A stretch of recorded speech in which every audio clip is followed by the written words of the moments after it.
কেন দুঃখ?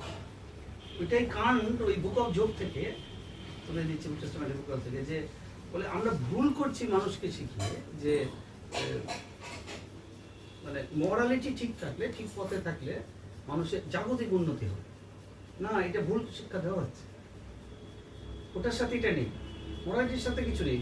তুমি করছো, দুঃখ পাবে, তুমি শান্তি পাবে, তৃপ্তি পাবে, আলাদা। কিন্তু জাগতিক ভালো, কারণ মানুষ ওইটা দিয়ে মরালিটির সাথে মানে রিলেট করাতে চাইছে জাগতিক অ্যাচিভমেন্ট। আমি ভালো করি যে আমার বাড়ি হবে, গাড়ি হবে, আমি শান্তি, আমার পরিবার হবে, এটা মানে কি সুন্দর।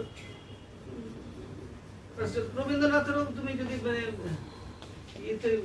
এগুলো কবিতাগুলোতে দেখো যে গান্ধারী ধৃতরাষ্ট্র সংঘাত, গান্ধারী যখন বুঝাচ্ছেন ধৃতরাষ্ট্রকে তুমি ছাড়ো দুর্যোধন, দুর্যোধন বাজে, পাপী, মানে ইমরাল, ছাড়ো।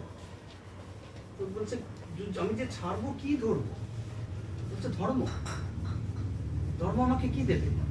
গান্ধারী বলছেন দুঃখ নবনব। এটা রবীন্দ্রনাথের কথাটা বুঝছো? দুঃখ নবনব। অ্যাকচুয়ালি তাহলে পাচ্ছিটা কি আমি?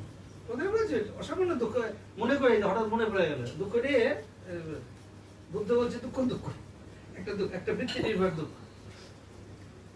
যাজ্ঞবল্ক্য প্রপার্টি ডিভাইড করছেন কাত্যায়নী মৈত্রীর মধ্যে, মৈত্রী তো চলেই আসবে না, যে জিনিসে অমৃতত্ব না, অমৃতত্ব পাবে না, তো কাত্যায়নী ফুল প্রপার্টি নিয়ে নিল, তুমি জানে মৈত্রী চলে আসবে।